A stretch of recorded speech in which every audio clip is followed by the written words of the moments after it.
Ese dinero no es tuyo, Isabel. Nunca lo fue. Las palabras de mi nuera aún me queman el alma como hierro candente. Hoy voy a contarte algo que nunca pensé que contaría. Y si tú por un segundo sientes que esto te suena familiar, solo te pido que dejes un like y te suscribas. Me ayudará a seguir desahogándome. Soy Isabel Martín García. Tengo 73 años. Y hasta hace 8 meses vivía en una casa de 2 plantas en el barrio de Salamanca, Madrid. Una casa que olía a canela y limón, donde cada domingo se llenaba de voces, risas y el aroma del cocido madrileño que preparaba desde las 5 de la mañana. Esa mañana del 15 de marzo me desperté como siempre, a las 6 en punto, sin necesidad de despertador. Mis manos artríticas buscaron las pantuflas de fieltro junto a la cama, las mismas que me regaló mi difunto Emilio hace 15 años. El suelo de madera crujió bajo mis pies descalzos mientras caminaba hacia la ventana para abrir las cortinas de encaje que yo misma bordé en mis años mozos. La luz de la mañana se filtraba suave por los cristales, iluminando las fotografías, familiares que cubrían cada centímetro de la cómoda antigua. Ahí estaba Álvaro, mi único hijo, el día de su graduación como ingeniero, con esa sonrisa amplia que heredó de su padre. Al lado, la foto de su boda con Lucía de la Fuente, ella radiante en su vestido de encaje valenciano, él nervioso pero feliz. Y mi preferida, mi nieta Carmen, con apenas 8 años, abrazándome en el Parque del Retiro, sus rizos castaños despeinados por el viento. Preparé mi té de manzanilla en la misma taza de porcelana que usaba desde hace 30 años, con pequeñas flores azules pintadas a mano. Mientras el agua hervía en el fogón de gas, revisé mi agenda de bolsillo, forrada en cuero gastado. Cita médica a las 11:00. Había anotado con mi letra temblorosa. Nada más. Los días se habían vuelto así, largos, silenciosos, llenos de pequeñas rutinas que me ayudaban a no pensar demasiado en la soledad. El teléfono sonó a las 9:30. Era Lucía. «Buenos días, mamá Isabel». Su voz sonaba extrañamente formal, como cuando hablaba con desconocidos. «¿Podrías venir esta tarde a casa? Tenemos que hablar de unos papeles». «¿Papeles?», pregunté, removiendo el azúcar en mi té. «¿Qué papeles, hija?» «Del terreno de Valencia. Ya sabes, esas cosas aburridas de herencias e impuestos. Álvaro dice que es mejor tenerlo todo organizado». El terreno de Valencia. Mi corazón se aceleró un poco. Ese pedazo de tierra junto al mar era mi tesoro más preciado, mi plan de retiro, mi proyecto de vida. Lo había comprado hace 27 años, vendiendo mi anillo de boda de oro blanco y cosiendo vestidos de novia hasta que mis dedos sangraban. Cada puntada, cada noche en vela, había sido una inversión en ese sueño. Construir un pequeño hostal donde pudiera pasar mis últimos años viendo el Mediterráneo. «Está bien, hija. ¿A qué hora?» «A las 5. No olvides traer tu documento de identidad». Colgó sin despedirse, algo raro en ella. Normalmente charlábamos unos minutos sobre Carmen, sobre el tiempo, sobre las pequeñas cosas que mantienen unidas a las familias. Me vestí con cuidado. Mi falda azul marino, la blusa blanca de algodón que planchaba cada domingo, y el collar de perlas que Emilio me regaló en nuestras bodas de plata. En el espejo del recibidor, una mujer mayor me devolvía la mirada. Cabello blanco recogido en un moño bajo, ojos grises que habían visto demasiado, arrugas que contaban historias de sonrisas y lágrimas. El metro hasta Moncloa me llevó 40 minutos. En el vagón observé a las personas, jóvenes con auriculares, madres con carritos de bebé, ancianos como yo que viajábamos en silencio. Me pregunté cuántos de ellos tenían familias que los esperaban, que los valoraban, que los hacían sentir importantes. La casa de Álvaro y Lucía era un chalet moderno en una urbanización privada, con jardín perfectamente cuidado y 2 coches en la entrada. El BMW de él y el Audi de ella.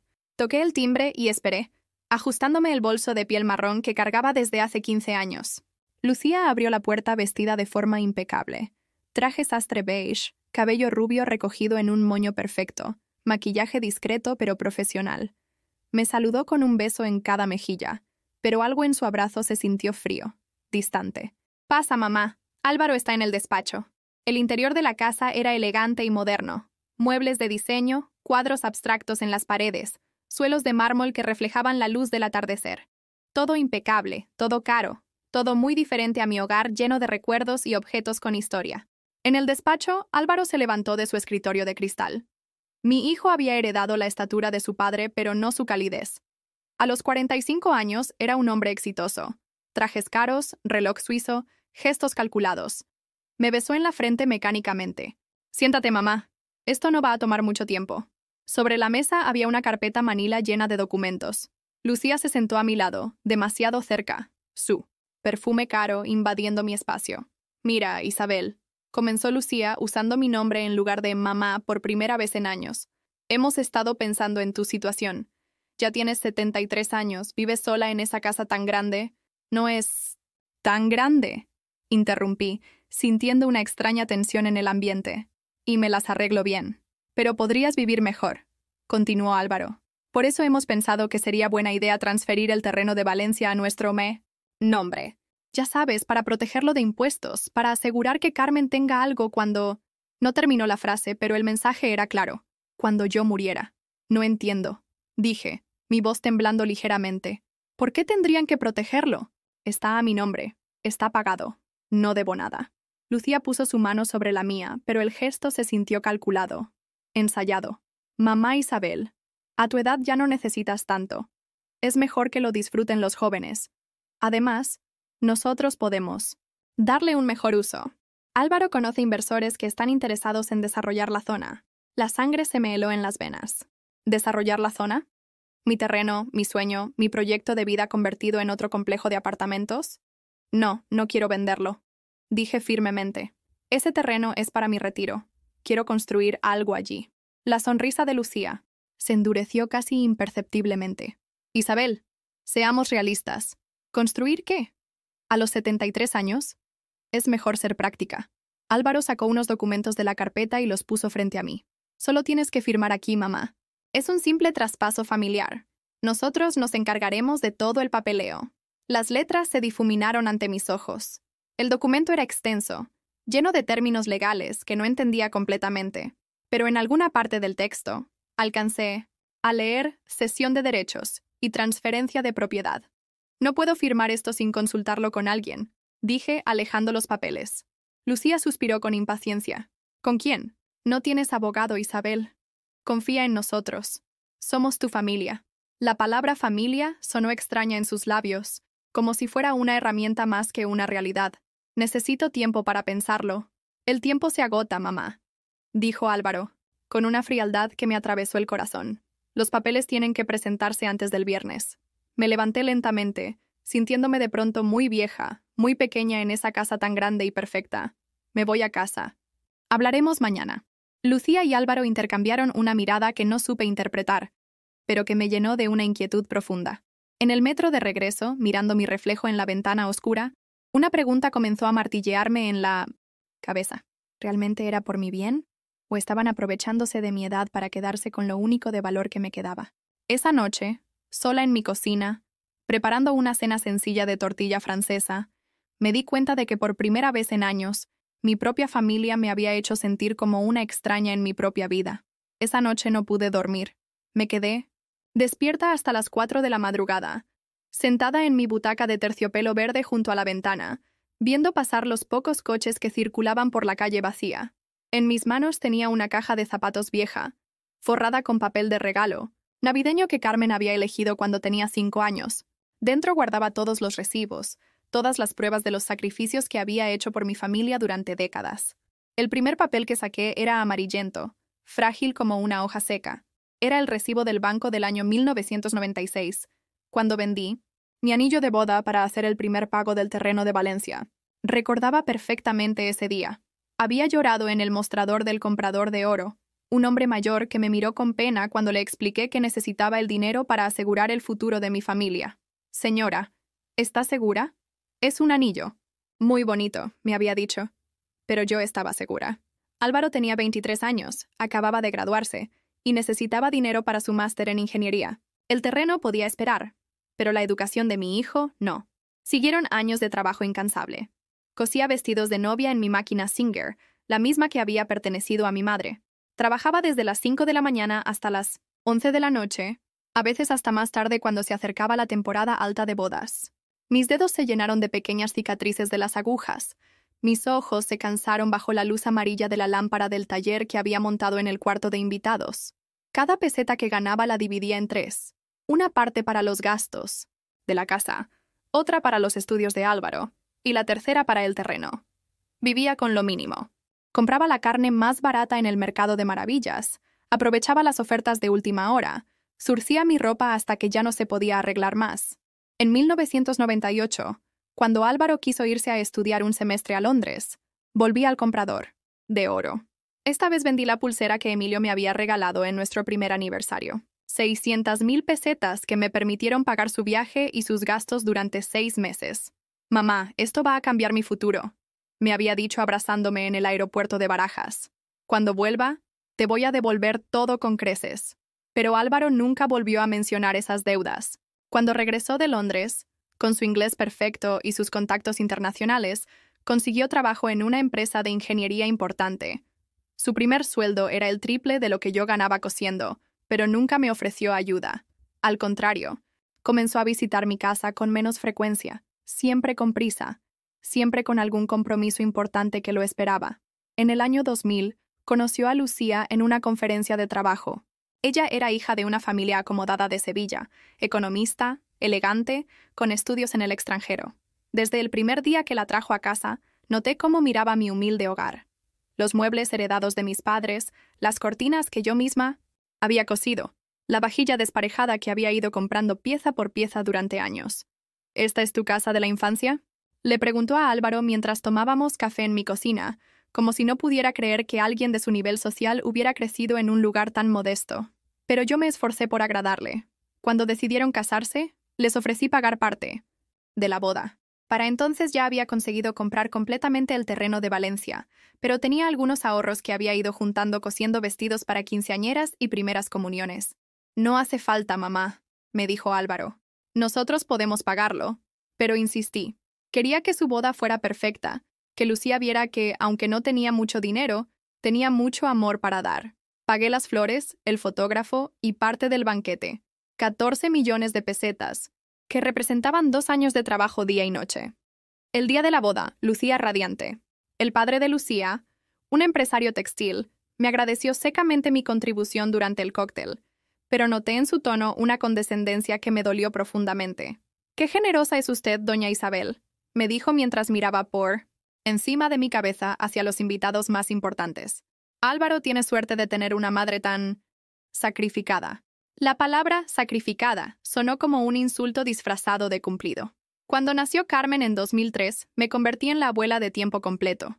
Lucía había decidido tomarse solo 3 meses de baja maternal antes de volver a su trabajo en 1900, una consultoría financiera. No puedo permitirme perder oportunidades profesionales, me explicó mientras dejaba a la bebé en mis brazos por primera vez. Durante los primeros 5 años de vida de Carmen, fui yo quien la cuidó mientras sus padres construían sus carreras. La llevaba al parque, le enseñaba a caminar, le cantaba canciones de cuna, le preparaba papillas caseras. Cuando enfermaba, era yo quien pasaba las noches en vela tomándole la temperatura y consolándola. «Eres una bendición, mamá», me decía Álvaro cuando venía a recoger a Carmen después del trabajo. «No sé qué haríamos sin ti». Pero nunca me pagaron por esas horas de cuidado. Ni siquiera me reembolsaban los gastos de comida, medicinas o los juguetes que le compraba con mi pensión. Era mi contribución familiar, mi manera de demostrar amor. En 2008, cuando llegó la crisis económica, Álvaro perdió su trabajo. Durante 8 meses fue mi pensión de viuda la que ayudó a mantener a flote su familia. 500 euros mensuales que yo transfería religiosamente a su cuenta, reduciendo mi propia comida a arroz, lentejas y poco más. «Es temporal, mamá», me aseguraba cada mes cuando venía a recoger el dinero. «En cuanto encuentre algo, te lo devuelvo todo». Encontró trabajo 9 meses después, en una empresa mejor, con un sueldo más alto que el anterior. Pero los 4.000 euros que le había prestado nunca aparecieron de vuelta en mi cuenta bancaria. Cuando le pregunté discretamente un año después, me miró confundido. «¿Qué dinero, mamá?» «Ah, eso... Bueno, considéralo como ayuda familiar. Tú no necesitas tanto para vivir». En 2010, quisieron cambiar de casa. El piso donde vivían se les había quedado pequeño y Lucía había puesto los ojos en el chalet de Moncloa. Necesitaban ayuda para la entrada. «Mamá, tienes ese terreno en Valencia que no usas», me dijo Álvaro mientras comíamos paella un domingo en mi casa. «Podrías hacer una hipoteca sobre él. Solo serían 50.000 euros y nosotros pagaríamos las cuotas». Firmé la hipoteca sin dudarlo. Confié en su palabra, en su promesa de hacerse cargo de los pagos. Durante 5 años, pagué religiosamente las cuotas con mi pensión, y lo poco que ganaba ya cosiendo esporádicamente, porque la vista ya no me acompañaba como antes. En 2015, cuando terminé de pagar la hipoteca, Álvaro y Lucía ya estaban completamente establecidos en su nueva vida. Tenían 2 coches, vacaciones en el extranjero, Carmen en un colegio privado. Pero nunca me invitaron a sus celebraciones familiares. Los cumpleaños de Carmen, las cenas de Navidad, las reuniones familiares siempre eran íntimas, solo para los padres. Ya sabes cómo son estas cosas. Poco a poco, me fui convirtiendo en la abuela de los favores, pero no de los momentos importantes. Me llamaban cuando necesitaban a alguien que cuidara a Carmen porque tenían un compromiso de trabajo, pero nunca para compartir una comida familiar sin agenda oculta. El año pasado, cuando Carmen cumplió 15 años, ni siquiera me invitaron a la fiesta. Me enteré por las fotos que subieron a sus redes sociales. Una celebración elegante en un restaurante caro, con sus amigos del colegio privado y las familias de su círculo social. Era una fiesta de adolescentes, mamá, me explicó Álvaro cuando le pregunté. ¿No habrías estado cómoda? ¿No habría estado cómoda en la fiesta de mi propia nieta? Ahora, mientras revolvía entre los papeles de mi caja de recuerdos, encontré la fotografía que Carmen me había dado secretamente después de esa fiesta. Una imagen donde ella posaba, con su vestido azul, sonriendo, pero con los ojos tristes. Al reverso, con su letra adolescente, había escrito: «Para la abuela que más quiero. Ojalá hubieras estado allí». Esa fotografía me partió el corazón y al mismo tiempo me abrió los ojos. Durante 25 años había dado todo. Mi dinero, mi tiempo, mi energía, mi amor incondicional. A cambio, había recibido migajas de afecto y una creciente sensación de ser un estorbo en sus vidas prósperas. Mientras el amanecer comenzaba a filtrarse por las cortinas de mi sala, una pregunta creció en mi mente como una semilla que había estado dormida demasiado tiempo. ¿Cuándo había dejado de ser la madre querida para convertirme en la ATM familiar? La respuesta era dolorosa pero clara. Desde el momento en que ellos decidieron que mi amor era algo que merecían sin esfuerzo, pero que mi presencia era algo que toleraban por conveniencia. Los días siguientes fueron una montaña rusa de pequeñas humillaciones que yo había aprendido a normalizar, pero que ahora me dolían como heridas abiertas. El jueves por la mañana, Carmen me llamó llorando desde el colegio. Había olvidado su proyecto de ciencias en casa y necesitaba que alguien se lo llevara antes de las 11. ¿Puedes ir tú, abuela? Mamá está en una reunión importante y papá dice que no puede salir de la oficina. Por supuesto que podía, como siempre. Dejé mi desayuno a medias, tomé el metro hasta su colegio privado en Las Rozas y entregué el proyecto a tiempo. Cuando llamé a Lucía para contarle que todo había salido bien, su respuesta fue fría como el mármol de su cocina. «Ah, sí, gracias, Carmen ya me contó». Ni una disculpa por haberme hecho correr por media Madrid, ni un reconocimiento de que había salvado las notas de su hija. Solo un gracias seco, como si fuera mi obligación estar disponible las 24 horas para resolver sus emergencias familiares.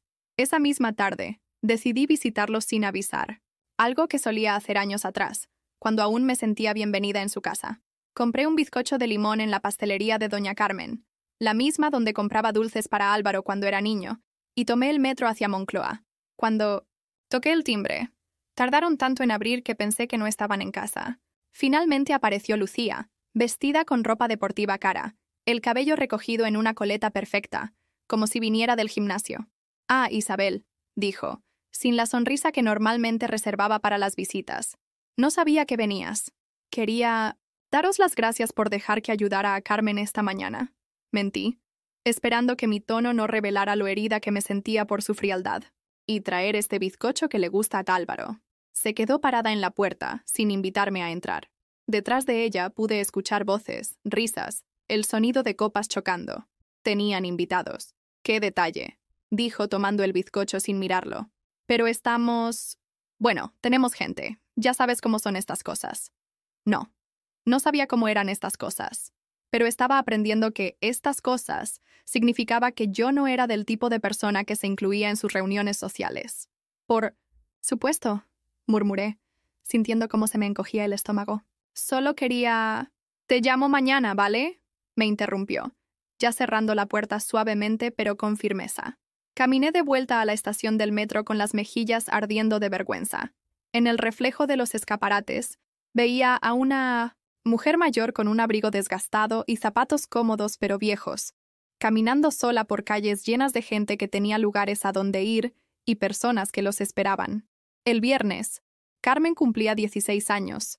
Había estado planeando su regalo durante semanas, una cadena de oro con una pequeña C que había visto en una joyería del centro. No era cara, pero era bonita, delicada, algo que una adolescente podría usar toda su vida. Había estado ahorrando de mi pensión durante 3 meses para poder comprarla. Cuando llamé para preguntar a qué hora podía pasar a felicitarla, Álvaro me respondió con una voz extraña, incómoda. Mamá, este año vamos a celebrarlo diferente. Lucía ha organizado una cena en el restaurante del hotel. Ritz. Solo serán unos pocos. Ya sabes. Su edad. Quiere algo más. Sofisticado. Sofisticado. Esa palabra se clavó en mi pecho como una espina. ¿Desde cuándo la presencia de una abuela no era suficientemente sofisticada para el cumpleaños de su nieta? Pero puedo pasar por la mañana, insistí, aferrándome a lo que pudiera tener de ese día especial, solo para darle su regalo y felicitarla. Mejor otro día, mamá. El sábado van a estar muy ocupadas preparándose. Ya sabes cómo son las chicas con estas cosas. Colgué el teléfono y me quedé sentada en mi cocina durante horas, mirando la pequeña caja envuelta en 1900 papel dorado que contenía la cadena. Por primera vez en 16 años, no estaría presente en el cumpleaños de Carmen. Esa noche me atreví a hacer algo que nunca había hecho: revisar las redes sociales de Lucía. Carmen me había enseñado a usar Instagram el año anterior, aunque yo raramente lo abría. Busqué el perfil de mi nuera y encontré las fotos de la celebración. Allí estaba mi nieta, hermosa en un vestido negro elegante, rodeada de sus amigas del colegio privado y de la familia de Lucía. Los abuelos paternos de Carmen posaban sonrientes junto a ella. El resto de invitados lucían joyas caras y ropa de diseño. La mesa estaba decorada con flores exóticas, copas de cristal, una tarta impresionante de varios pisos. Y yo, su única abuela materna, no aparecía en ninguna foto. Era como si no existiera. El domingo decidí intentar una última vez. Fui a su casa con la cadena y un ramo de margaritas que corté de mi pequeño jardín. Esta vez sí me abrieron la puerta. ¡Abuela!, gritó Carmen corriendo a abrazarme con la espontaneidad que aún conservaba a los 16 años. Pensé que te habías olvidado de mi cumpleaños. ¿Olvidarme? Jamás podría olvidarme del cumpleaños de la personita más importante de mi vida. Nunca me olvidaría, mi cielo, le dije, entregándole la caja. ¡Feliz cumpleaños atrasado! Lucía apareció detrás de Carmen, observando la escena con una expresión que no supe interpretar. Cuando Carmen abrió el regalo y exclamó de alegría al ver la cadena, Lucía se acercó a examinarla. «¡Qué bonita!», dijo con un tono que sugería lo contrario. «Carmen, cariño, ya tienes muchas joyas. Quizás deberías guardar esta para ocasiones especiales». Carmen me miró confundida, pero obedeció a su madre, guardando la cadena en su caja como si fuera algo de lo que avergonzarse. Durante el té que me sirvieron por cortesía, escuché a Lucía hablar por teléfono con alguien sobre propiedades en Valencia que van a revalorizarse muchísimo. Me quedé inmóvil, fingiendo leer una revista mientras escuchaba fragmentos de la conversación. Sí, la zona está despegando. Construcción de un nuevo puerto deportivo. Inversores internacionales. Muy interesados. Podríamos triplicar la inversión en 2 años. Mi sangre se heló. Estaban hablando de mi terreno. Del terreno que yo había comprado con lágrimas y sacrificios, que era mi plan de retiro, mi sueño de construir un pequeño hostal junto al mar. «¿Lucía?», la interrumpí cuando colgó el teléfono. «¿De qué terreno en Valencia estabas?» «¿Hablando?». Se puso rígida por un segundo. Luego me sonrió con esa sonrisa perfecta que usaba con los clientes difíciles. «Ah, no es nada importante. Solo proyectos de trabajo». Pero yo había escuchado suficiente. Esa noche llamé a la oficina del registro de la propiedad de Valencia. Una funcionaria muy amable me confirmó lo que temía. Alguien había iniciado trámites para transferir mi terreno. Los documentos llevaban mi firma, pero yo no recordaba haber firmado nada definitivo. «Señora Martín», me dijo la funcionaria, «según nuestros registros, usted cedió los derechos de propiedad el pasado viernes. ¿No lo recuerda? El Liana Dobawa, pasado viernes, el día del cumpleaños de Carmen. El día que no me invitaron a la cena, pero que me pidieron que pasara otro día para no molestar. ¿Puede enviarme una copia de esos documentos?», pregunté con voz temblorosa. «Por supuesto. Se los envió por correo certificado. Los documentos llegaron el martes. Cuando abrí el sobre con manos temblorosas, encontré mi pesadilla hecha realidad. Una cesión completa de derechos sobre el terreno, firmada supuestamente por mí, con testigos que no conocía, en una fecha en la que yo estaba en mi casa, sola, llorando por haber sido excluida del cumpleaños de mi nieta. La firma se parecía a la mía, pero tenía pequeñas diferencias que solo yo podía notar. La forma de hacer la I de Isabel, el trazo de la M de Martín. Era una falsificación, pero muy buena. Me senté en mi cocina con los papeles esparcidos sobre la mesa donde había cenado sola durante tantos años, y finalmente entendí la verdad que había estado negando durante meses. Mi propia familia me estaba robando. No solo mi dinero, no solo mi tiempo, no solo mi dignidad. Me estaban robando mi futuro, mi seguridad, mis sueños. Y lo más doloroso de todo, lo estaban haciendo mientras me hacían sentir que era yo quien debía estar agradecida por su atención ocasional. Esa noche, por primera vez en años, lloré hasta quedarme sin lágrimas. Pero cuando se me secaron los ojos, algo nuevo había nacido en mi pecho. No era rabia, no era odio, era algo más frío, más calculado, más peligroso. Era determinación. Al día siguiente, hice algo que nunca había hecho en mi vida. Contraté a un abogado sin consultarlo con nadie. Y por primera vez en décadas, tomé una decisión pensando solo en mí misma. El miércoles por la mañana, el abogado Antonio Vázquez me citó en su despacho de la calle Alcalá. Era un hombre de unos 60 años, con bigote canoso y gafas de lectura que se quitaba y ponía constantemente mientras revisaba mis documentos. Su oficina olía a papel viejo y café fuerte, y las paredes estaban cubiertas de títulos universitarios y fotografías con políticos locales. Doña Isabel, me dijo después de examinar minuciosamente los papeles falsificados. Esto es un caso claro de falsificación de documentos y fraude. Tenemos suficientes pruebas para presentar una denuncia penal. Las palabras denuncia penal me produjeron un escalofrío. Nunca imaginé que llegaría el día en que tendría que demandar a mi propia familia. ¿Qué pasa si no recupero el terreno? Pregunté. Mi voz apenas un susurro. Lo va a recuperar, me aseguró con firmeza. Pero necesitamos actuar rápido. Voy a solicitar una medida cautelar para paralizar cualquier venta mientras investigamos el caso. Esa misma tarde, Antonio envió una carta certificada a Álvaro y Lucía, informándoles sobre las irregularidades en la documentación y solicitando una reunión para resolver el asunto extrajudicialmente antes de proceder con acciones legales. No, tuve que esperar mucho para ver su reacción. El jueves a las 8 de la noche, mi teléfono sonó con tal insistencia que pensé que había alguna emergencia. Era Álvaro, y su voz sonaba diferente. Aguda, nerviosa, casi histérica. «Mamá, ¿qué demonios has hecho? ¿Un abogado? ¿En serio? Álvaro, no me vengas con explicaciones. Estás loca si piensas que vamos a permitir que arruines a tu propia familia por un capricho senil. Capricho senil». Esas palabras me golpearon como una bofetada. Mi propio hijo, el niño al que había criado con tanto amor, al que había dado todo lo que tenía, me llamaba senil por defender lo que era mío por derecho. No es un capricho, Álvaro, logré decir, sorprendida por la calma de mi propia voz. Es mi terreno. Lo compré con mi dinero, con mi trabajo. ¿Tu dinero?, se burló. ¿Qué dinero, mamá? Todo lo que tienes te lo hemos dado nosotros. Esa casa donde vives, la comida que comes, hasta la ropa que llevas puesta. Eso no es cierto y lo sabes. Ah, ¿no? ¿Y quién te ayudó cuando papá murió? ¿Quién se hizo cargo de todos los gastos del funeral? ¿Quién te ha estado manteniendo todos estos años? Me quedé en silencio, no porque no tuviera respuestas, sino porque no podía creer lo que estaba escuchando. Álvaro estaba reescribiendo completamente nuestra historia familiar, convirtiendo mis sacrificios en sus favores. Mañana vienes a casa, continuó con un tono autoritario que jamás había usado conmigo. ¿Y vas a firmar los documentos correctos? Para arreglar este desastre que has causado. No voy a firmar nada más, dije, y colgué el teléfono. Mis manos temblaban mientras preparaba una manzanilla. Nunca le había colgado el teléfono a mi hijo. Nunca me había enfrentado a él de esa manera. Pero algo dentro de mí había cambiado, y ya no podía volver atrás.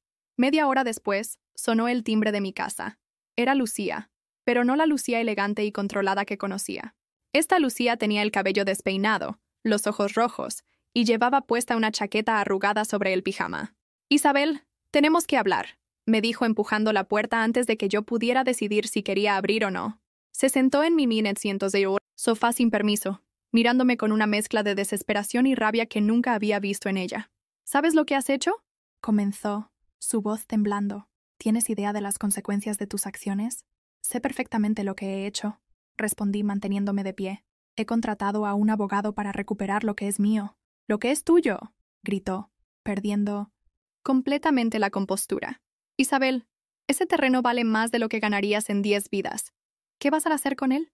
¿Construir casitas de muñecas? Eso no es asunto tuyo. Claro que es asunto mío. Somos tu familia. Todo lo que tienes debería ser nuestro cuando te mueras. La franqueza de sus palabras me dejó sin aliento. Por fin había dicho la verdad. Estaban esperando que me muriera para heredar lo que yo había construido con mi esfuerzo. Lucía, dije, sintiendo una extraña tranquilidad, creo que deberías irte. No me voy a ir hasta que firmes los papeles, respondió, sacando unos documentos de su bolso. Álvaro está en el coche, podemos arreglar esto ahora mismo. He dicho que te vayas. Se levantó del sofá como un resorte, caminando hacia mí con una agresividad que me asustó.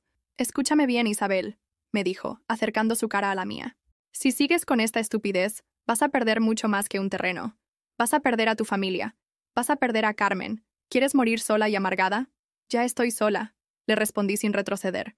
La diferencia es que ahora me he dado cuenta. Lucía. Me miró con sorpresa como si no pudiera creer que la mujer mayor a la que había estado manipulando durante años hubiera encontrado finalmente su voz. Esto no va a quedar así. Me amenazó mientras se dirigía hacia la puerta. Te vamos a quitar la casa también. Ya verás. Después de que se fuera, me senté en mi cocina temblando. No de miedo, sino de algo que tardé en reconocer. Era alivio. Por primera vez en años, había defendido mis derechos sin disculparme. El Sims. Viernes por la mañana, Carmen apareció en mi puerta antes de ir al colegio. Tenía los ojos hinchados de llorar. Abuela, me dijo echándose en mis brazos. ¿Es verdad que nos vas a quitar el terreno? Mamá dice que ya no nos quieres. Mi corazón se partió. Habían usado a mi nieta, la única persona pura en toda esta historia, como arma emocional contra mí. Carmen, mi amor, le dije, acariciando su cabello. Yo nunca podría dejar de quererte. Pero ese terreno es mío. Lo compré con mi trabajo. Y tus padres no tenían derecho a tomarlo sin mi permiso. Pero mamá dice que se lo diste voluntariamente. Dice que ahora te estás arrepintiendo porque ya no recuerdas bien las cosas. Ahí estaba. Me estaban pintando como una anciana senil que no sabía lo que hacía. Carmen, mi memoria está perfecta. Y te voy a demostrar algo. La llevé a mi dormitorio y saqué la caja donde guardaba todos mis documentos importantes. Le enseñé los recibos originales de compra del terreno, las fotografías de cuando era más joven visitando la propiedad, cartas que le había escrito a su abuelo contándole sobre mis planes para el futuro. ¿Ves esto? Le dije mostrándole una carta que había escrito a Emilio en 1998. Aquí le contaba a tu abuelo que quería construir un pequeño hotel en el terreno cuando me jubilara. Ese siempre fue mi sueño. Carmen leyó la carta con atención, su expresión cambiando gradualmente de confusión a comprensión. Abuela, me dijo finalmente, creo que mis padres me han mentido. No te han mentido exactamente, le expliqué, eligiendo mis palabras con cuidado. Pero tampoco te han contado toda la verdad. Esa tarde, Álvaro vino solo. Su estrategia era diferente. Nada de gritos, nada de amenazas. Vino con flores, con una sonrisa forzada, usando el tono dulce que empleaba cuando era niño y había hecho alguna travesura. Mamá, me dijo sentándose a mi lado en el sofá. Creo que hemos tenido un malentendido. No ha habido ningún malentendido, Álvaro. Mira, entiendo que te sientas confundida. Es normal a tu edad, pero nosotros solo queremos protegerte. Ese terreno es una responsabilidad muy grande para ti sola. No me siento confundida. Me siento robada. Su máscara de bondad se resquebrajó por un momento. Robada. Mamá, esa es una palabra muy fuerte. Nosotros somos tu familia. Todo lo que hacemos es por tu bien. ¿Falsificar mi firma es por mi bien? Se quedó callado durante un largo minuto, y cuando habló, su voz sonaba cansada, derrotada. Está bien. Sí, cometimos un error con los papeles. Pero mamá, necesitábamos actuar rápido. Había una oportunidad de inversión increíble, y pensasteis que yo era demasiado tonta para entenderlo. No, pensamos que no querías complicarte con estas cosas. Pensamos que confiarías en nosotros. Confié en vosotros. Durante 25 años, le dije, levantándome del sofá. Y mirad lo que habéis hecho con esa confianza. Se fue sin decir adiós. Pero antes de cerrar la puerta, se volvió hacia mí con una expresión que jamás olvidaré. Mamá, me dijo, si sigues por este camino, vas a destruir esta familia. Álvaro, le respondí. Esta familia se destruyó, sola cuando decidisteis que yo era un obstáculo en lugar de una persona. Esa noche, por primera vez en meses, dormí profundamente. Había recuperado algo que había perdido sin darme cuenta. Mi dignidad. El lunes siguiente amaneció diferente. No porque el sol brillara más o porque los pájaros cantaran con más alegría, sino porque yo era diferente. Por primera vez en décadas, me desperté sin esa sensación de peso en el pecho, sin esa ansiedad constante de tener que complacer a alguien o resolver algún problema familiar que no era mío. Me levanté a las 7, no a las 6 como había hecho durante años para adelantar las tareas domésticas por si acaso Álvaro o Lucía necesitaban algo urgente. Preparé mi desayuno con calma. Tostadas con mermelada de naranja amarga, café con leche en mi taza favorita, la de flores azules que había relegado a un segundo plano, porque Lucía decía que no pegaba con el juego, bueno, de porcelana. Mientras desayunaba, tomé una decisión que me sorprendió a mí misma por lo fácil que me resultó. Iba a cambiar las cerraduras de mi casa. No era paranoia, era precaución. Álvaro tenía llaves desde que era adolescente, y Lucía las había conseguido por si había alguna emergencia años atrás. Pero después de las amenazas de los últimos días, ya no me sentía segura sabiendo que podían entrar cuando quisieran. Busqué en las páginas amarillas y encontré un cerrajero que podía venir esa misma mañana. Joaquín Morales era un hombre de unos 50 años, corpulento y hablador, que llegó con su furgoneta blanca llena de herramientas y una sonrisa genuina.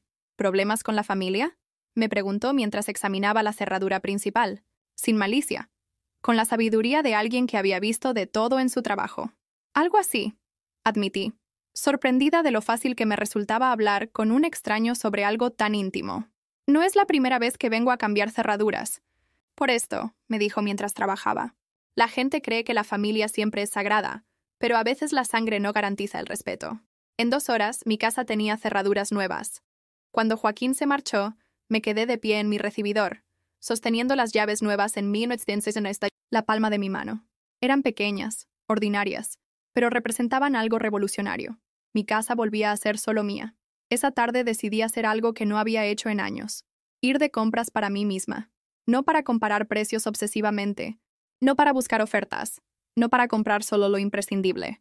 Simplemente para comprar algo que me gustara. Fui al Corte Inglés de la calle Preciados, un lugar donde antes solo entraba para mirar escaparates o usar los aseos públicos.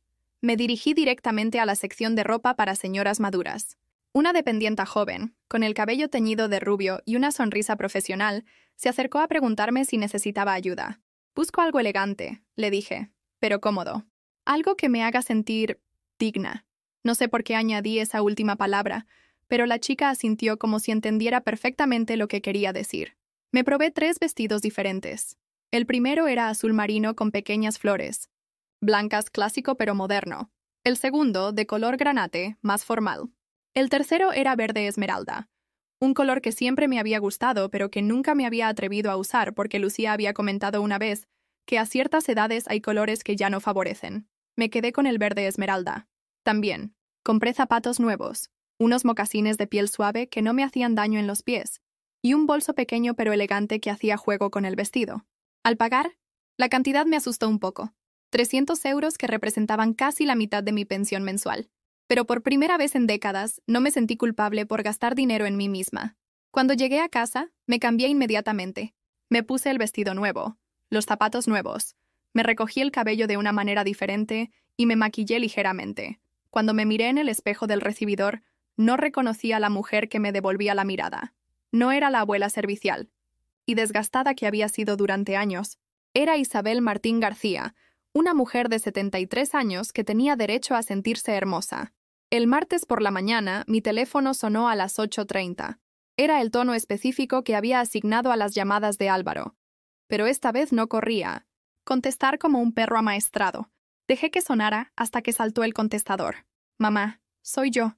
Necesito que vengas a cuidar a Carmen esta tarde. Lucía y yo tenemos una cena de trabajo importante. Llámame cuando escuches esto». Escuché el mensaje 2 veces. Ni un por favor, ni un si puedes, ni un te viene bien. Solo la asunción automática de que yo estaría disponible, como siempre. No le devolví la llamada. A las 11:00 sonó otra vez. «Mamá, no sé si has escuchado mi mensaje. Necesitamos que cuides a Carmen. Es importante». A las 2:00 de la tarde. Otra llamada. esta vez con un tono más irritado. Mamá, ¿dónde estás? ¿Por qué no contestas? Tenemos que hablar. A las 4:00, la llamada llegó desde el teléfono de Carmen. Abuela. Su vocecita sonaba confundida. Estás enfadada conmigo. Mamá dice que no quieres cuidarme. Esa llamada sí la contesté. Hola, mi amor, le dije con toda la ternura del mundo. No estoy enfadada contigo. Nunca podría estar enfadada contigo. Entonces, ¿por qué no vienes? Mamá está muy nerviosa y papá dice que vas a arruinar su cena de trabajo. Carmen, ¿puedo preguntarte algo? ¿Tus padres te preguntaron si querías que viniera la abuela o simplemente asumieron que yo estaría disponible? Hubo un silencio largo al otro lado de la línea. Creo que asumieron, admitió finalmente. ¿Y a ti te parece bien que alguien tome decisiones sobre tu tiempo sin preguntarte primero? No, respondió sin dudar. Pues a mí tampoco me parece bien, cariño. Si tus padres hubieran llamado para preguntarme si podía cuidarte, probablemente habría dicho que sí. Pero llamar para decirme que tengo que hacerlo, sin preguntarme si puedo o quiero, es diferente. Entiendo, dijo Carmen, y pude escuchar en su voz que realmente lo entendía. Esa noche cené sola, pero no me sentí sola. Preparé una cena especial. Para mí, salmón a la plancha con verduras, una copa de vino tinto que tenía guardada para ocasiones especiales, que nunca llegaban, y de postre, un trozo de tarta de chocolate que compré en la pastelería sin sentirme culpable por el precio. Mientras cenaba, reflexioné sobre lo diferentes que se sentían estos días. No tenía esa ansiedad constante en el estómago esperando la próxima petición, la próxima emergencia familiar que requiriera mi tiempo y energía. No estaba pendiente del teléfono. No estaba mentalmente planificando cómo reorganizar mi día para acomodar las necesidades de otros. Por primera vez en años, mis días me pertenecían. El miércoles decidí hacer algo que había estado posponiendo durante décadas. Visitar a mi amiga Teresa, que vivía en un pueblo de Segovia desde 1900 que se jubiló. Teresa y yo habíamos trabajado juntas en una fábrica textil en los años 70, antes de que yo me casara y me convirtiera en ama de casa a tiempo completo. Habíamos mantenido el contacto esporádicamente a lo largo de los años, principalmente a través de tarjetas de Navidad y alguna llamada telefónica ocasional. Pero cada vez que Teresa me invitaba a visitarla, yo encontraba alguna excusa. Tenía que cuidar a Carmen, Álvaro necesitaba algo, había tareas domésticas que no podía posponer. Esta vez simplemente tomé el autobús de línea que salía de la estación de Méndez Álvaro. El viaje duró 2 horas, atravesando campos dorados y pueblos pequeños que parecían anclados en el tiempo. Cuando llegué a Segovia, Teresa me estaba esperando en la estación con una sonrisa que no había cambiado en 40 años. «¡Isabel!», gritó abrazándome fuerte. «No puedo creer que finalmente hayas venido». Teresa vivía en una casa, pequeña pero acogedora, con un jardín lleno de flores que ella misma cuidaba. Tenía 75 años, 2 más que yo, pero parecía más joven, más vital, más viva. Durante el almuerzo que había preparado con esmero, me contó sobre su vida, las clases de pintura que había empezado a los 70 años, el grupo de senderismo al que se había unido, los viajes que hacía con otras amigas viudas a lugares que siempre había querido conocer. «¿Y tú qué tal, Isabel?», me preguntó mientras tomábamos café con pasteles caseros. «¿Cómo está la familia?». Por primera vez en años conté la verdad. Le hablé del terreno, de la manipulación, de los años de sacrificio no reconocido, de la falsificación, de mi firma. Teresa me escuchó sin interrumpir, asintiendo de vez en cuando con una expresión que mezclaba tristeza y comprensión. «¿Sabes qué me duele más de tu historia?», me dijo cuando terminé. «No es que te hayan robado el dinero, es que te hayan robado el respeto hacia ti misma». Sus palabras me golpearon como un rayo de claridad. «Pero ya lo estás recuperando», añadió sonriendo. «Solo por el hecho de estar aquí, sentada en mi cocina, contándome esto en lugar de estar en tu casa esperando la próxima llamada de tu hijo, ya lo estás recuperando». Esa noche, en el pequeño cuarto de invitados de Teresa, dormí mejor que en meses. No porque la cama fuera más cómoda que la mía, sino porque por primera vez en años me había acostado sabiendo que había pasado un día entero haciendo exactamente lo que quería hacer. Al día siguiente, en el autobús de Minametin Cities, regreso a Madrid, miré por la ventanilla los mismos campos y pueblos, pero todo me parecía diferente, más brillante, más lleno de posibilidades. Cuando llegué a mi casa, había 3 mensajes en el contestador. Álvaro, Lucía, otra vez Álvaro, todos urgentes, todos demandando explicaciones por mi comportamiento extraño. Los borré sin escucharlos completos. Por primera vez en mi vida, sus urgencias no eran las mías. El viernes por la mañana, Antonio Vázquez me llamó con noticias que me llenaron de una satisfacción que no había sentido en años. Doña Isabel. Su voz sonaba triunfante al teléfono. Tengo excelentes noticias. El juez ha concedido la medida cautelar. El terreno queda bloqueado inmediatamente. No se puede vender ni transferir hasta que se resuelva el caso. Además, tengo aquí un peritaje caligráfico que confirma que su firma fue falsificada. Me senté en mi cocina, sosteniendo el teléfono, con manos temblorosas, no de miedo esta vez, sino de alivio. Después de semanas sintiéndome como si estuviera perdiendo la razón, por fin tenía pruebas oficiales de que no estaba loca, no estaba senil, y no me había inventado nada. ¿Qué significa esto exactamente?, pregunté. Significa que su familia va a tener que explicar ante un juez cómo consiguieron esos documentos con su firma falsificada. Y significa que usted ha recuperado el control total sobre su propiedad. Esa tarde, preparé mi casa como si me estuviera preparando para una batalla. Me puse el vestido verde esmeralda que había comprado. Me arreglé el cabello. Me maquillé ligeramente. Quería enfrentar lo que venía sintiéndome fuerte, digna, presentable. No tuve que esperar mucho.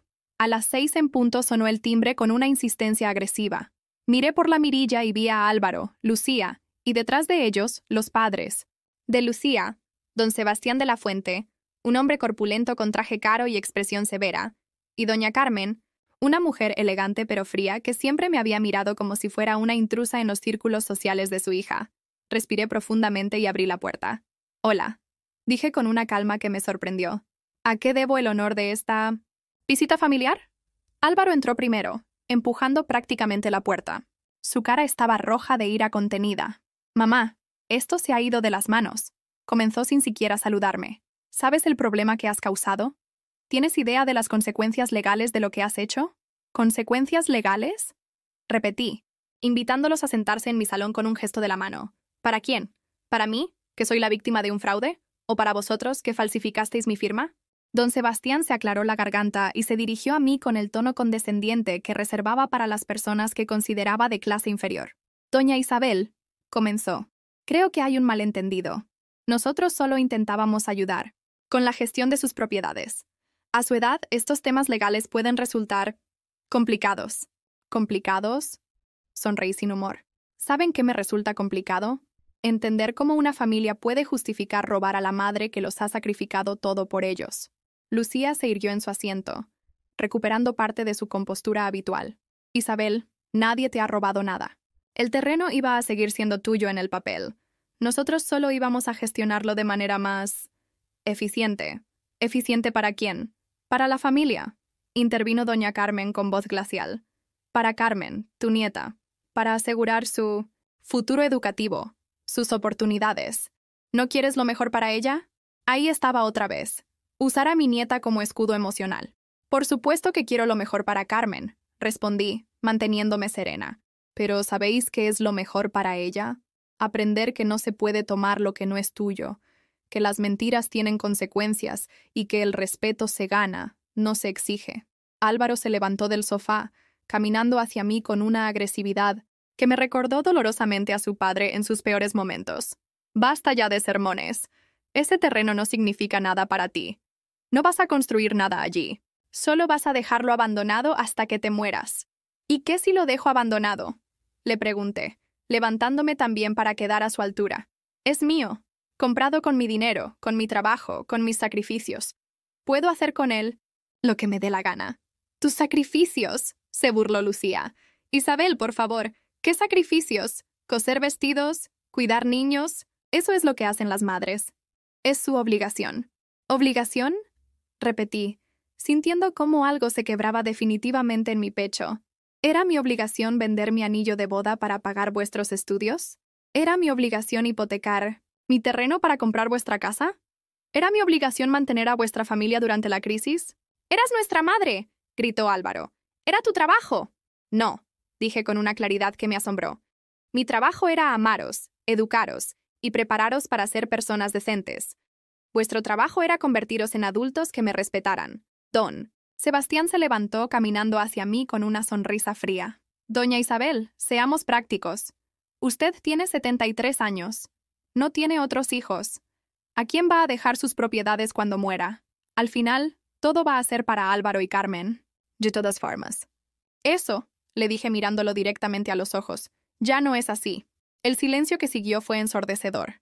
Pude ver cómo procesaban mis palabras, cómo la realidad de lo que había dicho comenzaba a filtrarse en sus mentes calculadoras. ¿Qué? ¿Quieres decir? Preguntó Lucía con voz estrangulada. Fui hasta mi escritorio y saqué un sobre sellado que había preparado esa mañana. Dentro estaba una copia del Nuevo Testamento que había firmado con Antonio Vázquez 2 días antes. He hecho un Nuevo Testamento, anuncié con calma. El terreno de Valencia, esta casa, y todos mis ahorros van a ir a la Fundación Matia, que se dedica a ayudar a personas mayores víctimas de abuso familiar. La reacción fue inmediata y explosiva. «No puedes hacer eso», gritó Álvaro, arrebatándome el sobre de las manos. «Esa propiedad es nuestra. Hemos invertido años en cuidarte». ¿Cuidarme? Me reí amargamente. ¿Cuándo me habéis cuidado? ¿Cuándo habéis estado conmigo cuando he estado enferma? ¿Cuándo me habéis incluido en vuestras celebraciones? ¿Cuándo me habéis preguntado cómo estaba sin querer algo a cambio? Lucía se puso de pie de un salto, su máscara de compostura completamente abandonada. Isabel, si haces esto, perderás a tu familia para siempre. No, volverás a ver a Carmen. ¿Ver a Carmen? Pregunté con una sonrisa triste. ¿Cuándo la veo ahora? ¿En sus cumpleaños a los que no me invitáis? ¿En las cenas familiares que organizáis sin incluirme? ¿Cuando me llamáis para que haga de niñera gratis? Doña Carmen, que había permanecido callada, finalmente habló con una voz llena de veneno. Esto es lo que pasa cuando la gente de su clase social consigue un poco de dinero, le dijo a Lucía como si yo no estuviera presente. Se les sube a la cabeza. Olvidan cuál es su lugar. Esas palabras fueron la gota que colmó el vaso. ¿Mi lugar? Me acerqué a ella hasta quedar a pocos centímetros. Mi lugar es donde yo decida que está. Y decidió que no está siendo el cajero automático de una familia que me ve como un estorbo útil. Álvaro, todavía leyendo el testamento, se volvió hacia mí con una expresión de pánico. «Mamá, esto es una locura. Puedes cambiar de opinión. Podemos arreglar esto». ¿Arreglar qué, Álvaro? ¿Vais a devolverme los años de respeto? ¿Qué me debéis? ¿Vais a compensarme por todas las veces que me habéis hecho sentir invisible? ¿Vais a pedirme perdón por falsificar mi firma y intentar robarme? Se quedó callado, y en su silencio encontré mi respuesta. No, continué. No podéis arreglar nada porque no creéis que hayáis hecho nada malo. Para vosotros, yo soy una anciana estúpida que debería estar agradecida por las migajas de atención que me dais. Don Sebastián intentó una última estrategia, acercándose a mí con una sonrisa que pretendía ser paterna. Doña Isabel, entiendo que se sienta dolida. Quizás hemos cometido algunos errores en la comunicación, pero una fundación de desconocidos. ¿No cree que su propia sangre merece prioridad? ¿Prioridad? Lo miré fijamente. Mi sangre me ha dado prioridad falsificando mi firma. Mi sangre me ha dado prioridad excluyéndome de la vida de mi nieta. Mi sangre me ha dado prioridad tratándome como una empleada doméstica no remunerada. Me dirigí hacia la puerta, abriéndola de par en par. «Quiero que os vayáis de mi casa», dije con una firmeza que no sabía que poseía. «Y no volváis a menos que vengan a disculparse de verdad y a devolverme el respeto que merezco. Esto no va a quedar así», me amenazó Lucía mientras salía. «Vamos a impugnar ese testamento. Vamos a demostrar que estás senil. Intentadlo», le respondí. «Tengo peritajes médicos que confirman que estoy en plena posesión de mis facultades mentales. Lo que tengo es memoria perfecta de todo lo que me habéis hecho». Uno a uno fueron, saliendo de mi casa. Álvaro fue el último, deteniéndose en el umbral para mirarme con una mezcla de dolor y rabia. «Mamá», me dijo, «si sigues por este camino, vas a destruir esta familia». «Álvaro», le respondí con una calma que me sorprendió. «Esta familia se destruyó sola el día que decidisteis que mi amor era gratis pero mi respeto era opcional». Cerré la puerta suavemente detrás de él y me apoyé contra ella, respirando profundamente. Por primera vez en décadas, mi casa era completamente mía, mi futuro era completamente mío, y mi dignidad era completamente mía. Había perdido una familia que me tomaba por garantizada, pero había recuperado algo mucho más valioso. Me había recuperado a mí misma. Los primeros días después del enfrentamiento familiar se sintieron extraños, como si estuviera aprendiendo a caminar en un cuerpo nuevo. El silencio de mi casa ya no era el vacío doloroso de la soledad forzada, sino la quietud elegida de alguien que finalmente había recuperado la paz. El martes por la mañana, mientras desayunaba en mi cocina bañada por la luz dorada del otoño madrileño, Tomé una decisión que llevaba posponiendo durante décadas.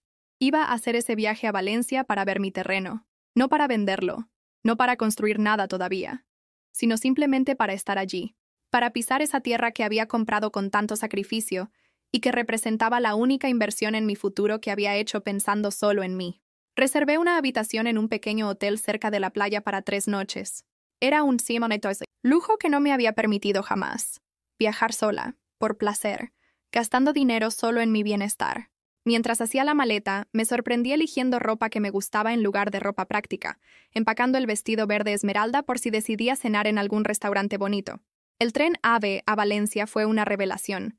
Sentada junto a la ventanilla, viendo pasar el paisaje castellano transformarse gradualmente en tierras valencianas, me di cuenta de que hacía años que no experimentaba esa sensación de anticipación genuina, esa curiosidad por lo que vendría después. A mi lado viajaba una mujer de unos 60 años que leía una novela con portada colorida. En algún momento entablamos conversación. ¿Va de vacaciones? Y me preguntó con acento andaluz y una sonrisa cálida. Voy a ver una propiedad que tengo, respondí, y al decirlo me di cuenta de lo extraño que sonaba. Durante años, cuando alguien me preguntaba por mi vida, mis respuestas siempre giraban en torno a Álvaro, a Lucía, a Carmen. Era la primera vez en décadas que hablaba de algo que era completamente mío. ¡Qué emocionante!, exclamó. Yo voy a ver a mi hermana. Hace 5 años que no nos vemos porque mi marido decía que los viajes eran un gasto innecesario. Pero el año pasado murió, y ahora estoy descubriendo que hay muchas cosas que quiero hacer. Su honestidad me conmovió. Allí estábamos 2 mujeres mayores, en el mismo tren, redescubriendo nuestra libertad cada una a su manera. ¿Sabe qué es lo más extraño?, me confesó mientras atravesábamos la provincia de Cuenca. Que no me siento culpable. Pensé que me sentiría mal por gastar dinero en mí misma, por hacer cosas solo porque quiero hacerlas. Pero me siento viva. Viva. Esa palabra resonó en mi cabeza durante el resto del viaje. El hotel en Valencia era pequeño pero encantador, regentado por una pareja de mediana edad que me recibió con la calidez que solo tienen los negocios familiares.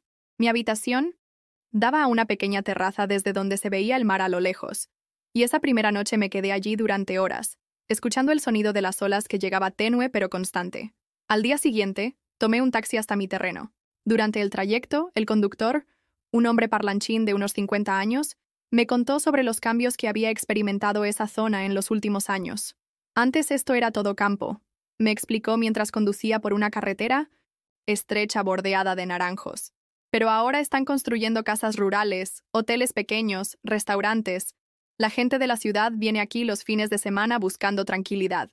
Cuando llegamos al terreno, me quedé sin palabras. No era grande, unos 1000 metros cuadrados, pero estaba en una colina suave desde donde se dominaba una vista espectacular del Mediterráneo. Los olivos que había plantado el anterior propietario habían crecido, creando sombras irregulares, sobre la hierba silvestre que cubría el suelo. ¿Este es su terreno?, preguntó el taxista bajándose para estirar las piernas. ¡Vaya sitio más bonito! Aquí se podría construir algo precioso. Caminé por mi propiedad como si fuera la primera vez que la veía. En cierto modo lo era.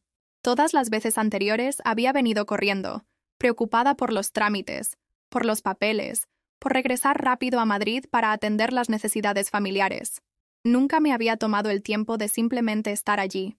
Me senté bajo uno de los olivos más grandes, y por primera vez en años, me permití soñar sin culpa.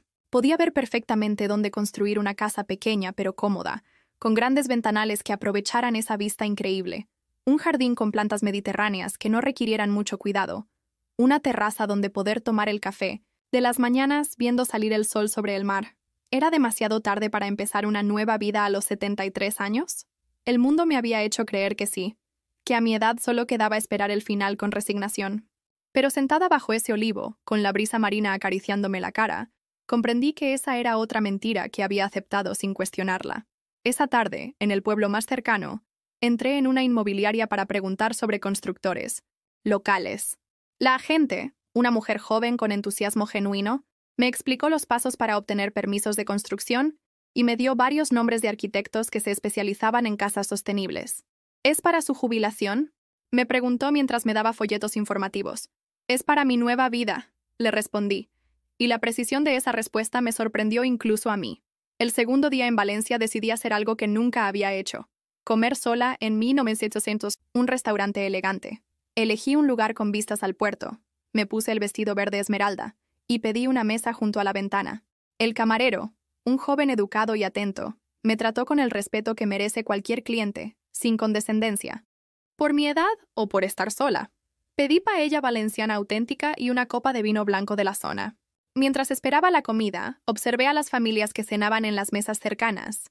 Había una pareja mayor que cenaba en silencio cómodo, compartiendo ocasionalmente comentarios sobre la comida. Una familia con adolescentes donde los padres realmente escuchaban lo que sus hijos les contaban del colegio. Un grupo de amigas de mediana edad que celebraban algo con risas genuinas y brindis, frecuentes. Por primera vez en años, no sentí envidia al ver a estas familias. No me dolió estar sola porque por fin entendía la diferencia entre estar sola y sentirse sola. Había pasado años sintiéndome profundamente sola rodeada de familia. Ahora estaba físicamente sola, pero me sentía más acompañada que nunca por mi propia compañía. El tercer día, decidí visitar el mercado central de Valencia. Caminé entre los puestos de verduras frescas, pescado recién llegado del Mediterráneo, frutas que brillaban bajo las luces del mercado. Compré naranjas valencianas para llevar a Madrid, aceite de oliva artesanal y un ramo de flores silvestres simplemente porque me gustaron. En uno de los puestos de antigüedades, encontré algo que me emocionó de una manera inesperada. Una máquina de coser Singer antigua, similar a la que había heredado de mi madre y que había vendido años atrás cuando necesitaba dinero para los gastos de Álvaro. ¿Funciona?, le pregunté al vendedor. Como el primer día, me aseguró.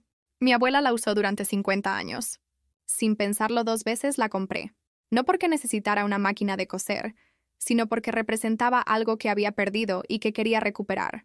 La conexión con las cosas que me habían dado placer y propósito antes de convertirme solo en la madre de alguien. En el tren de regreso a Madrid, con mis compras valencianas cuidadosamente empaquetadas y la sensación de haber recuperado algo indefinible pero esencial, recibí un mensaje de texto que me sorprendió. Era de Carmen.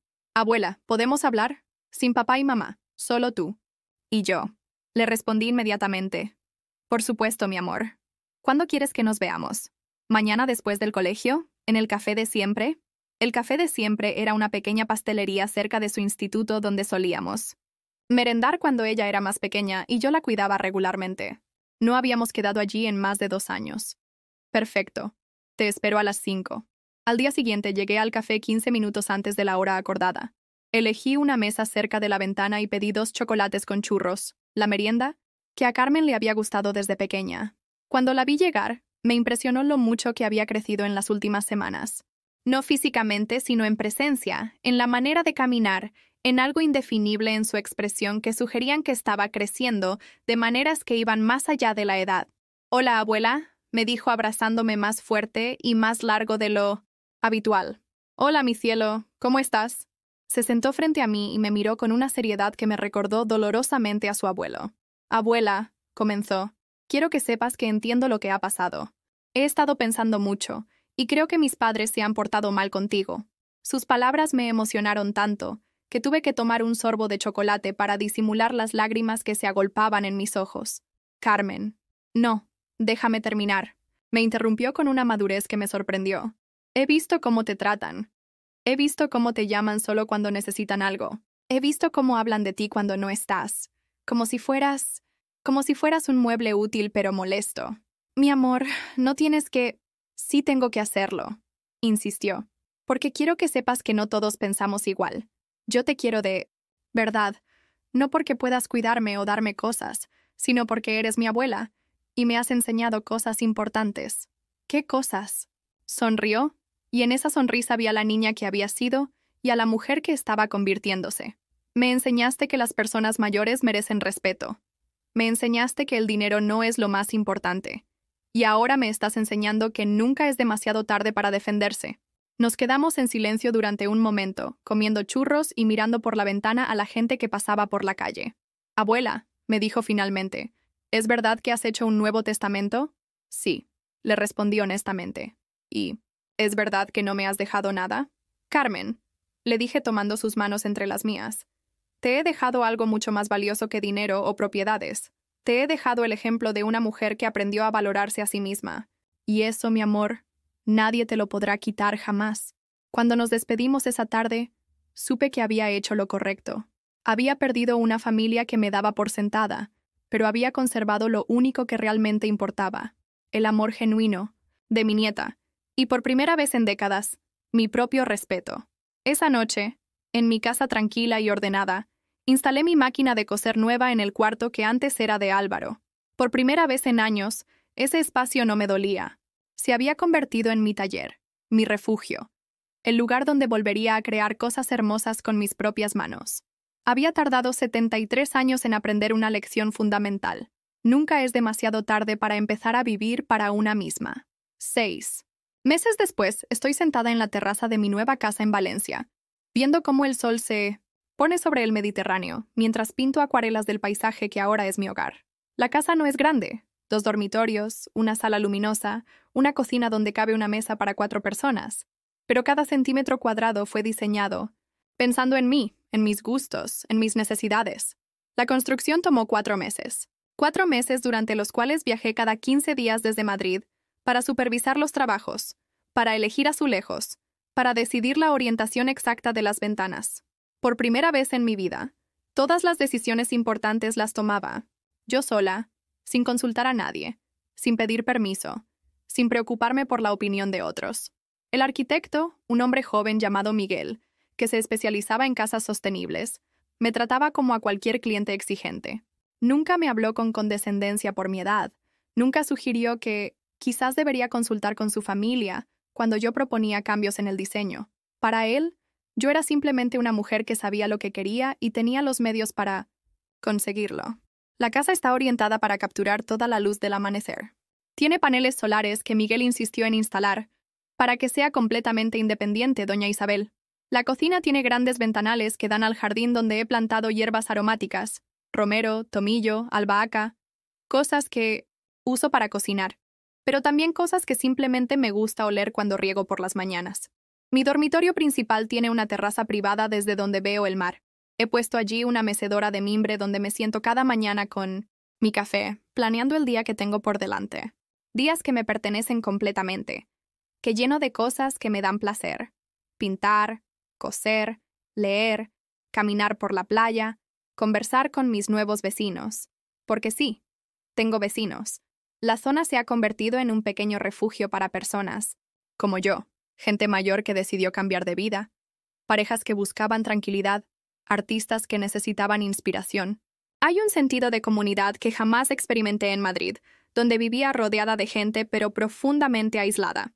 Mi vecina más cercana es Amparo, una mujer de 68 años que se mudó aquí después de divorciarse de un marido, que según me contó durante una de nuestras caminatas matutinas por la playa, me trataba como si fuera su sirvienta personal durante 40 años.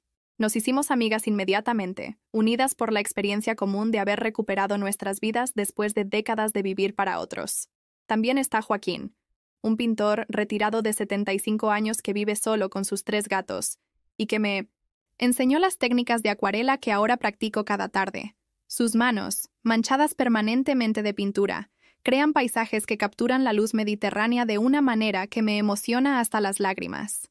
Isabel, me dijo hace unas semanas mientras pintábamos juntos en mi terraza, ¿sabes qué es lo más bonito de empezar una nueva vida a nuestra edad? Que ya no tenemos que fingir ser lo que otros esperan que seamos. Tenía razón. A los 74 años, he descubierto la libertad de ser exactamente quien soy, sin disculpas, sin explicaciones, sin la necesidad constante de justificar mis decisiones. El caso legal se resolvió hace 3 meses. Álvaro y Lucía intentaron impugnar mi testamento alegando incapacidad mental sobrevenida, pero los peritajes médicos que Antonio Vázquez ordenó demostraron que estoy en plena posesión de mis facultades mentales. De hecho, las pruebas psicológicas mostraron que mi estado emocional y mi capacidad de toma de decisiones habían mejorado significativamente desde que recuperé el control de mi vida. La falsificación de mi firma fue tan evidente que el juez ni siquiera necesitó deliberar mucho. Álvaro y Lucía recibieron una multa considerable y una pena de trabajos comunitarios por fraude documental. No fueron a la cárcel, algo que honestamente me alegró. A pesar de todo, siguen siendo la familia que elegí amar durante décadas. Pero eligieron ese camino ellos mismos. Carmen me visita cada mes. Toma el tren desde Madrid los sábados por la mañana y se queda hasta el domingo por la tarde. Hemos desarrollado nuestras propias tradiciones: desayunar en la terraza viendo el amanecer, caminar por la playa recogiendo conchas, cocinar juntas. La cena del sábado. Durante su última visita, mientras preparábamos una paella en mi cocina nueva, me preguntó algo que me hizo reflexionar profundamente. Abuela, ¿te arrepientes de lo que hiciste? ¿De haber roto con papá y mamá? Dejé de remover el arroz y la miré.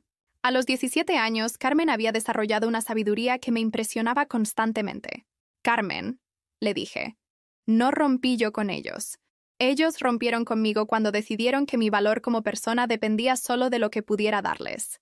Pero duele, ¿verdad? Estar sin familia. ¿Sabes qué me duele realmente? Le pregunté, volviendo a concentrarme en la paella. Me duele haber tardado tanto en darme cuenta de que una familia que solo te quiere cuando eres útil no es realmente una familia.